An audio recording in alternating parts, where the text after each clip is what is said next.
आज मैले अस्ट्रेलियामा नेपाली विद्यार्थीहरूलाई अथवा अस्ट्रेलियामा पिआर कसरी पाइन्छ भन्ने बारेमा एक्सप्लेन गर्न गइरहेको छु र म रजिस्टर्ड माइग्रेसन एजेन्ट भइसकेको छु र मैले अब कसैलाई पनि अस्ट्रेलियाको भिजाको बारेमा अथवा पर्मानेन्ट रेजिडेन्सीहरूको बारेमा औपचारिक रूपमा सल्लाहहरू सुझावहरू दिन सक्ने भएको छु। त्यो भएको भएर तपाईँहरूलाई पनि अस्ट्रेलियाको पिआर अथवा चाहिँ माइग्रेसनको बारेमा कुनै क्वेसनहरू छ भने अब मैले चाहिँ तपाईँहरूलाई त्यसमा सहयोग गर्न सक्छु।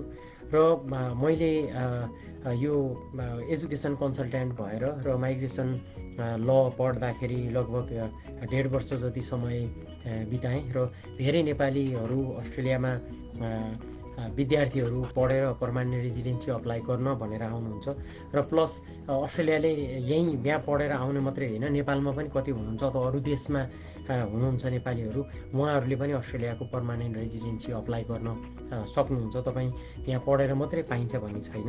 र मैले चाहिँ आज त्यो अस्ट्रेलियामा पिआर पाउनको लागि के गर्नुपर्छ र कुन कुन चाहिँ अप्सनहरू हुन्छन् भन्ने बारेमा एक्सप्लेन गर्न गइरहेको छु।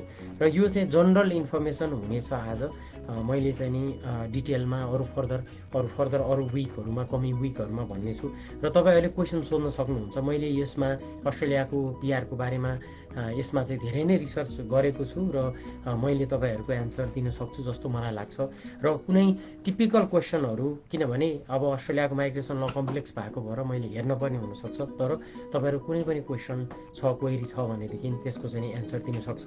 र मैले डाटा पनि लिएर आएको छु। नेपालीहरूले कतिले पिआर पाए त चाहिँ 2015-16 भनौँ न, यो गएको 4-5 वर्षमा त्यसले चाहिँ तपाईँलाई अलिकति हेल्प हुन्छ कतिले पाउँछन् भनेर र चाहिँ त्यो बारेमा भन्नेछु।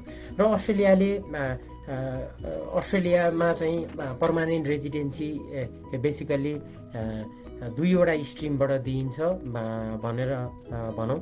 एउटा भनेको फ्यामिली स्ट्रिममा, जस्तो पार्टनर भिजामा, चाइल्ड भिजामा आउने एउटा फ्यामिली स्ट्रिम भयो, र अर्को भनेको चाहिँ जेनरल स्किल भिजामा चाहिँ नि अर्को पर्मानेन्ट रेजिडेन्सीको पाथवेहरू हुन्छ। र फ्यामिली चाहिँ म आज चाहिँ स्किल भिजाको बारेमा भन्छु। र स्किल भिजालाई 1/3 र फ्यामिली भिजालाई 2/3 को चाहिँ नि कोटा नर्मली सेट गर्ने गरेको छ। र अस्ट्रेलियन गभर्मेन्टले हरेक वर्ष आर्थिक वर्ष जुलाईबाट जुनसम्म सुरु हुन्छ र जुलाईमा चाहिँ अस्ट्रेलियाले सेट गर्छ यो वर्षमा कति चाहिँ नम्बर दिने भनेर। र डाटा हेर्दाखेरि स्किल माइग्रेसनमा 2015-16मा चाहिँ अस्ट्रेलियामा लगभग 4000 नेपालीले पिआर पाएको डाटाले देखाउँछ। त्यसै गरी 16-17मा 3000 को रेन्जमा चाहिँ पिआर पाउनु भएको छ नेपालीहरूले, र 17-18मा 2500 को नम्बरमा, र 18-19मा लगभग 3500 को रेन्जमा, र चाहिँ 19-20मा 4000 को रेन्जमा चाहिँ नि अस्ट्रेलियामा जेनरल स्किल माइग्रेसनबाट चाहिँ पिआर पाएको चाहिँ नि डाटाबाट देखाइन्छ। र आज अहिले नेपाली विद्यार्थीहरू चाहिँ तपाईँले देख्नु भएको होला, हरेक वर्ष 40,000, गए वर्ष 40,000 कति विद्यार्थीहरू आउनु भएको थियो भने आज अस्ट्रेलियामा पिआरको लागि चाहिँ टार्गेट गरेर पढ्ने विद्यार्थीहरू, आउने विद्यार्थीहरू धेरै हुनुहुन्छ। र यो डाटा मैले भने 4000, 3000, 2500, 3500 को जुन स्किल माइग्रेसनको डाटा छ, त्यो अफसोरबाट आउनु भएको काउन्ट गरेर पनि हो। र यसमा चाहिँ नि डिपेन्डेन्टहरू काउन्ट गरेर पनि हो। जस्तो तपाईँको हस्बेन्डले चाहिँ एज अ आइटी चाहिँ इन्जिनियर उहाँले पिआर पाउनुभयो भने त्यसमा यदि वाइफ र बच्चालाई पनि यो नम्बरमा काउन्ट गरिएको हुन्छ। भनिसकेपछि यदि धेरै नम्बरमा पर्मानेन्ट रेजिडेन्सी अप्लाई गर्न चाहने चाहिँ बाहिरबाट अस्ट्रेलियामा पढेर हुनुहुन्छ भने अर्को भनेको चाहिँ नम्बर भनेको मैले हेर्दाखेरि खासै चाहिँ त्यस्तो विधि धेरै 4000 को नम्बरमा भनेको धेरै होइन। प्रत्येक यदि चाहिँ एक वर्षमा 20,000 30,000 विद्यार्थी आउने नम्बरमा। र अब नेक्स्ट कुरा गरौँ अस्ट्रेलियाको चाहिँ यो स्किल माइग्रेसनको चाहिँ कसरी पाइन्छ।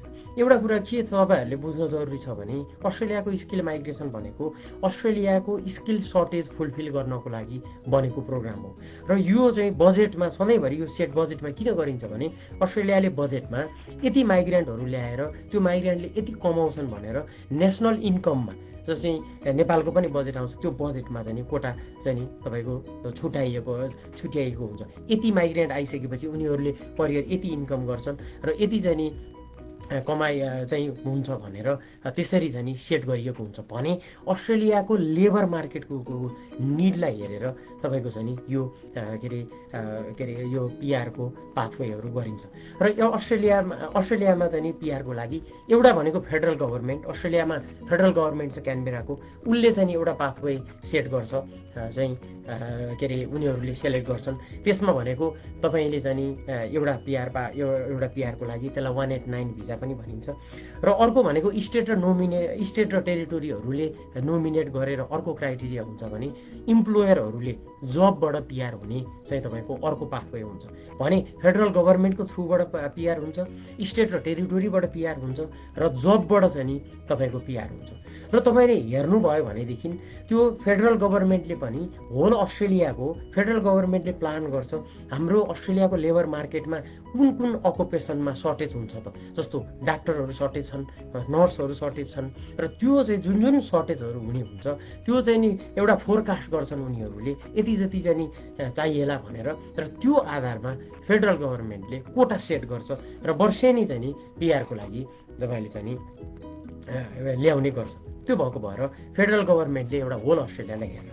त्यसै गरी अर्को पाथवे जुन स्टेट र टेरिटोरीले नोमिनेट गर्ने हुन्छ त्यो चाहिँ किन गरेको भने यदि सबै फेडरलले ल्याउँथ्यो भनेदेखि कुनै स्टेट र टेरिटोरीमा चाहिँ जुन स्टेटमा चाहिने हो नजान सक्छन्। फर इक्जाम्पल यदि नेपालको पनि चाहिँ फेडरल गभर्मेन्टले चाहिँ के अरे माइग्रेन्टहरू ल्यायो भनेदेखि सबै काठमाडौँमा बस्दिन सक्छन्। त्यही भएको भएर तपाईँको बुटोलको लागि अर्कै चाहिँ नि प्रदेशलाई दिने, पूर्वको लागि अर्कै प्रदेशलाई दिने, सो द्याट त्यो प्रदेशले चाहिँ आफैले छानोस् आफूलाई के चाहिएको छ भनेर, उनीहरूको आफ्नो के चाहिँ मार्केट के अरे स्किल सर्टेज छ भनेर त्यसरी चाहिँ स्टेट र टेरिटोरीहरूले चाहिँ तपाईँको पिआरको लागि अप्सन हुन्छ। त्यो भएको भएर स्टेट र टेरिटोरीले पनि तपाईँको चाहिँ उनीहरूको लेबर मार्केटको निड के छ त्यो आधारमा चाहिँ उनीहरूले चाहिँ नोमिनेसन गर्ने गर्छन्।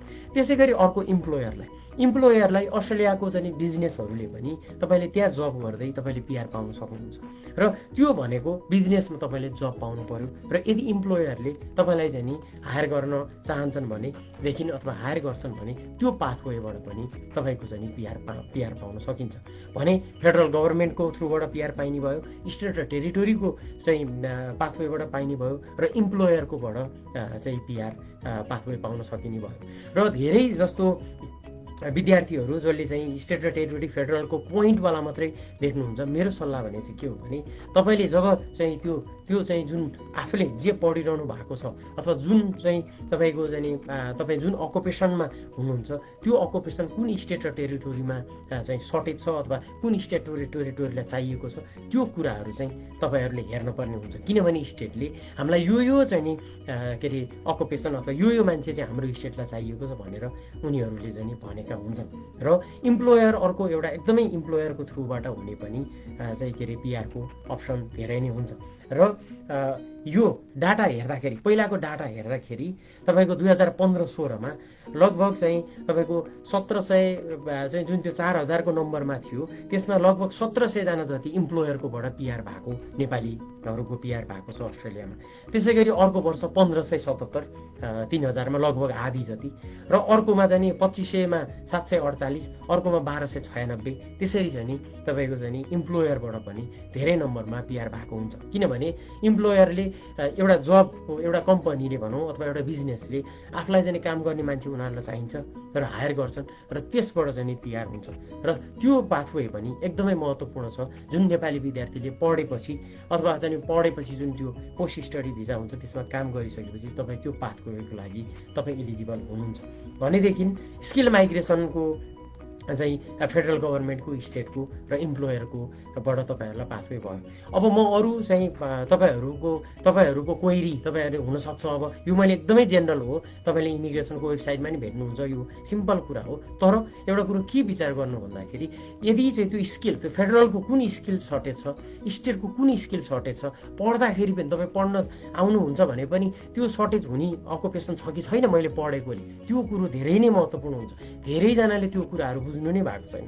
र त्यो भएको भएर तपाईँहरूले पहिले सुरुदेखि नै तपाईँले टार्गेट गर्नुपर्ने हुन्छ। तपाईँ पोखरा जाने हो भने कता कताबाट जान मिल्छ, बसबाट जान मिल्छ, प्लेनबाट जान मिल्छ, हिँडेर जान मिल्छ, साइकलबाट जान मिल्छ, कस्ता अप्सनहरू छन्, कतिवटा पाथवेहरू छन्, कति तरिकाहरू छन्, मैले के पढ्नुपर्छ, मैले के गर्नुपर्छ, मैले टिकट कहाँ काट्नुपर्छ, बस कहाँ लाग्छ भनी जस्तै तपाईँले चाहिँ एउटा पिआर पाउनको लागि सर्टेन चाहिँ त्यो कुराहरू क्लियर हुनुपर्छ।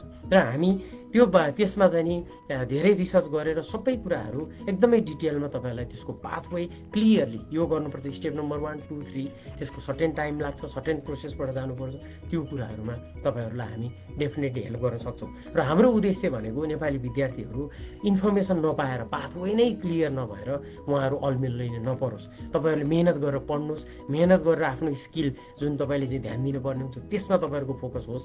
यता चाहिँ यो पिआर कसरी पाइन्छ यो कुराहरू भनेको जुन हाम्रो रेस्पोन्सिबिलिटी, हामी एज अ माइग्रेसन एजेन्टको रेस्पोन्सिबिलिटी हुन्छ, त्यो हामी क्लियर रूपमा तपाईँहरूलाई दिन सक्छौँ। र तपाईँहरूले फुल इफोर्ट चाहिँ तपाईँ आफ्नो स्किल डेभलप गर्न, पढ्न, आफू कसरी चाहिँ नि त्यो जब पाउनको लागि त्यो इम्प्लोयरको चाहिँ नि लाई इम्प्लोएबल भइन्छ त्यसमा तपाईँहरूले ध्यान दिन सक्नुहुन्छ। र तपाईँहरूले हामीलाई अनलाइनमा कन्सल्ट गर्न सक्नुहुन्छ। हामीसँग बाहिरबाट नेपालबाट पनि कन्सल्ट गर्नुहुन्छ, प्लस अस्ट्रेलियामा विभिन्न स्टेट र टेरिटोरीबाट पनि कन्सल्ट गर्नुहुन्छ। हामी तपाईँहरूसँग अनलाइनमा तपाईँहरूको पाथवे के हुन्छ त्यो प्रष्ट रूपमा बताइदिन सक्छौँ। अनि तपाईँले के गर्नुपर्छ, के चाहिँ छ होला भनेर आजको कानुनले के भनेको छ, अस्ट्रेलियाको माइग्रेसनको कानुनले त्यसको आधारमा रहेर, फ्याक्टमा रहेर र त्यो आधारले चाहिँ तपाईँहरूलाई हामी सही सल्लाह दिन सक्छौँ। कन्ट्याक्ट गर्नुहोला र चाहिँ हामी तपाईँहरूलाई सही सरसल्लाह दिन र तपाईँहरूलाई हेल्प गर्नको लागि सधैँ रेडी छौँ। धन्यवाद।